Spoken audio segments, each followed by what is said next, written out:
Energi pasang surut atau energi tidal merupakan sumber energi terbarukan yang terbentuk dari pergerakan naik turunnya pasang surut air laut dan dapat dijadikan sebagai sumber energi listrik. Energi pasang surut ini memiliki potensi sebagai energi terbarukan yang besar dan sebagai solusi untuk permasalahan keterbatasan sumber energi yang sejalan dengan meningkatnya kebutuhan energi di kehidupan manusia.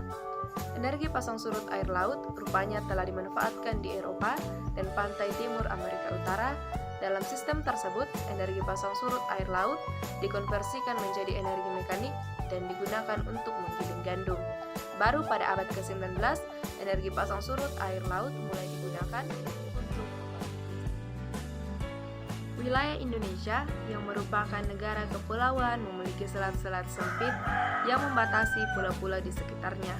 Selain itu, cukup banyak juga teluk dan semenanjung yang setiap harinya akan mengalami pasang dan surut serta memiliki potensi untuk digali energinya. Hal ini memungkinkan untuk memanfaatkan tenaga pasang surut sebagai sumber energi yang diperlukan oleh manusia. Nah, pada saat ini, aliran laut, pasang, dan surut dapat digunakan untuk menggerakkan turbin pembangkit listrik. Energi ini lebih dapat diandalkan daripada energi terbarukan yang lain karena lebih efisien dan memiliki masa hidup yang lebih lama. Sifatnya juga tidak dapat diprediksi dari sumber energi lainnya seperti angin dan surya menjadi salah satu kelemahan utama yang menghambat perkembangan energi terbarukan ini. Juga, energi pasang surut ini dapat berubah-ubah secara alami. Di Indonesia pada umumnya, yang pasang surutnya sekitar 5 meter antara lain di sebagian wilayah Pulau Sumatera, Pulau Sulawesi, Nusa Tenggara Barat, Kalimantan Barat, Irian, dan pantai selatan Pulau Jawa. Sumber energi pasang surut ini merupakan cadangan energi yang berpotensi besar sehingga patut dipertimbangkan untuk dinikmati. Nah, kita masuk di kelebihan dan kekurangan. Kelebihan yang pertama di sini ada mudah diprediksi. Tadi kan gravitasi dari matahari dan bulan yang mengontrol pasang surut membuat pasang surut memiliki sifat yang dapat diprediksi polanya. Melihat bagaimana pasang surut memiliki siklus yang cukup mudah untuk dipelajari. Yang kedua, energi bersih. Selain menjadi sumber energi terbarukan, tidal power plant atau pembangkit listrik tenaga pasang surut tidak membutuhkan ruang yang besar dan tidak mengeluarkan gas rumah kaca selama melakukan produksi listrik. Yang ketiga yaitu output tenaga yang besar.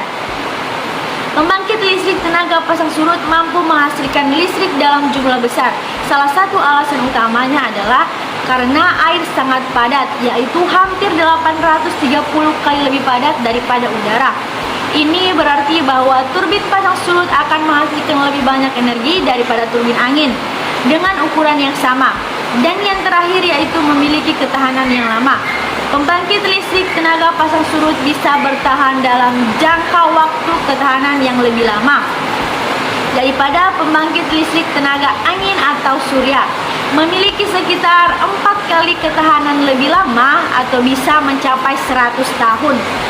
Turbin angin dan panel surya biasanya dibuat dengan jaminan ketahanan sekitar 20-25 tahun. Dan walaupun ada beberapa sel surya yang mempunyai ketahanan sampai 40 tahun, biasanya mereka akan mengalami penurunan efisiensi sebesar 0,5% per tahun. Dan kekurangannya di sini yang pertama ada biaya pembangunan yang mahal. Pembangkit listrik tenaga pasang surut tergolong memiliki biaya pembangunan yang sangat mahal. Hal ini disebabkan karena medan pembangunan yang agak sulit serta turbin yang dibutuhkan juga harus mampu memiliki ketahanan terhadap tingkat korosi yang tinggi. Turbin energi pasang surut juga harus lebih kuat daripada turbin angin karena kepadatan air yang tinggi. Yang kedua yaitu efek lingkungan. Walaupun energi pasang surut merupakan energi terbarukan, energi tersebut masih memiliki beberapa kekurangan dalam segi ramah lingkungan, yaitu pembangunan pembangkit listrik tenaga pasang surut dapat berdampak pada ekosistem sekitarnya. Turbin pasang surut memiliki masalah yang sama dengan turbin angin yang dihadapi burung yaitu bertabrakan dengan kehidupan laut. Pemanfaatan energi tidal. Dilansir dari Oil Price, ada 3 cara utama untuk memanfaatkan energi pasang surut air laut. Dan yang pertama, ada turbin pasang surut air laut. Turbin pasang surut air laut pada prinsipnya mirip dengan mekanisme kerja turbin angin. Jika pada turbin angin bila-bilanya diputar oleh energi angin, maka bila-bila turbin pasang surut air laut diputar juga oleh energi pasang surut air laut. Pada dasarnya, arus air memutar turbin yang selanjutnya memutar generator dan yang kemudian menghasilkan listrik. Sistem ini bekerja sangat baik jika berada pada zona pasang surut air laut yang sangat kuat seperti di garis pantai Norwegia dan Inggris. Meski teknologi ini masih dalam tahap awal, para ahli menggadang-gadang sistem ini sangat menjanjikan. Biaya untuk teknologi turbin pasang surut air laut ini dinilai sangat tinggi untuk awalnya dan juga sulit untuk proses instalasi maupun pemeliharaannya. Tapi, teknologi ini dianggap masih jauh lebih murah dan memiliki dampak lingkungan yang lebih kecil dibandingkan sistem pasang surut air lain yang menggunakan bendungan. Dan yang kedua, ada bendungan pasang surut air laut. Bendungan pasang surut air laut sangat mirip dengan bendungan di pembangkit listrik tenaga air atau PLTA. Hanya saja, bendungan dalam pembangkit listrik tenaga pasang surut air laut biasanya berskala sangat besar, karena dibangun di seberang muara atau teluk. Perbedaan antara ketinggian air laut pasang dengan ketinggian air di balik bendungan harus lebih dari 5 meter agar mekanisme pembangkit listrik dapat diterapkan. Saat air laut pasang masuk, air mengalir melalui bendungan menuju cekungan. Di cekungan itulah terdapat turbin yang kemudian berputar jika dilewati air laut. Bendungan pasang surut memiliki biaya infrastruktur yang sangat tinggi dan dinilai sangat merusak lingkungan. Selain itu, pembangunan bendungan semacam itu merupakan proyek yang sangat panjang. Contoh jenis ini adalah Range Tidal Power Station, pembangkit listrik tenaga pasang surut air laut terbesar di dunia yang membutuhkan waktu pembangunan lebih dari 5 tahun. Dan yang ketiga, Laguna pasang surut air. Laut metode Laguna pasang laut sebenarnya mirip dengan bendungan pasang surut air laut. Hanya saja, metode ini tidak memakan biaya yang sangat besar karena tidak perlu membangun bendungan berskala besar. Laguna pasang surut air laut membutuhkan cekungan untuk mengalirkan air laut supaya memutar turbin dan menghasilkan listrik. Pemanfaatan energi tidal untuk Indonesia.